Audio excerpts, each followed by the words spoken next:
ஏய், இவ்வளோ சீரியஸாக என்ன பண்ணிக்கிட்டு இருக்க? ஆ பசில்ஸ் கேம் விளாண்டுக்கிட்டு இருக்கேன். ஓ, பசில்ஸ் விளாட்றியா? இவ்வளோ சீரியஸாக விளாட்றல்ல. வேர்ல்டு பசில் டே என்னைக்குன்னு தெரியுமா? தெரிலையே. ஜான்வரி 29. ஜான்வரி 29ஆ? அட லூஸு, இன்னைக்கு தான் ஜான்வரி 29. அடா ஆமாம், இன்னைக்கு எதுக்கு ஜான்வரி 29 செலிப்ரேட் பண்ணுறாங்க? எதுக்காக ஜான்வரி 29 சூஸ் பண்ணாங்க அப்படின்னா, 2 அப்படிங்கிறது லாஜிக்கல் நம்பர். அதாவது ட்ரூவா ஃபால்ஸா, ரைட்டா ராங்கா, திஸ் ஆர் தட், அந்த மாதிரி எப்போதுமே 2 ஆப்ஷன்ஸ் இருக்கும் இல்லையா? அதனால அந்த 2-ஐ வந்து சூஸ் பண்ணாங்க லாஜிக்காக. இன்னொரு நம்பர் எதுக்காக, அதாவது 9 எதுக்காக சூஸ் பண்ணாங்க அப்படின்னா, 9 அப்படிங்கிறது ரொம்ப இன்ட்ரெஸ்டிங்கான நம்பர். எப்போதுமே லாஸ்ட் சிங்கிள் டிஜிட் வந்து எப்படி முடியும் அப்படின்னா 9ல் தான் முடியும். எந்த டிஜிட் முடியறதா இருந்தாலும் 9ல் தானே முடியும்.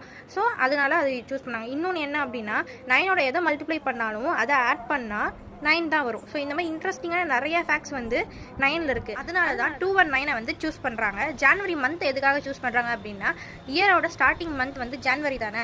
அன்றைக்கி தான் ஒவ்வொரு ஹியூமனுமே வந்து தன்னை புதுசாக மாற்றிக்கணும் அப்படின்னு நினைப்பான், புது ஹேபிட்ஸை உருவாக்கணும்னு நினைப்பான், தன்னோட சக்ஸஸ்க்கான கோல்ஸ் வந்து செட் பண்ணுவான், புதுசாக யோசிப்பான், க்ரியேட்டிவ் ஆனக்குள்ளே இருக்கிறது வந்து அதிகமாகும். பஸ்ஸஸ் நம்ம எதுக்காக விளாடுவோம்? க்ரியேட்டிவ் திங்கிங்காக நம்ம விளாடுவோம். நம்மளோட பிரெயின் ஃபங்க்ஷனை வந்து அதிகமாக்குறதுக்காக நம்ம விளாடுவோம், கரெக்டாக? ஸோ அதனால தான் பஸ்ஸஸ் கிளப்பில் இருக்கவங்க எல்லாருமே சேர்ந்து என்ன பண்ணுறாங்க அப்படின்னா, ஜான்வரி 29 வந்து வேர்ல்டு பசில்ஸ் டேவாக செலிப்ரேட் பண்ணுவோம் அப்படிங்கிறத டிசைட் பண்ணுறாங்க. புரிஞ்சுதா?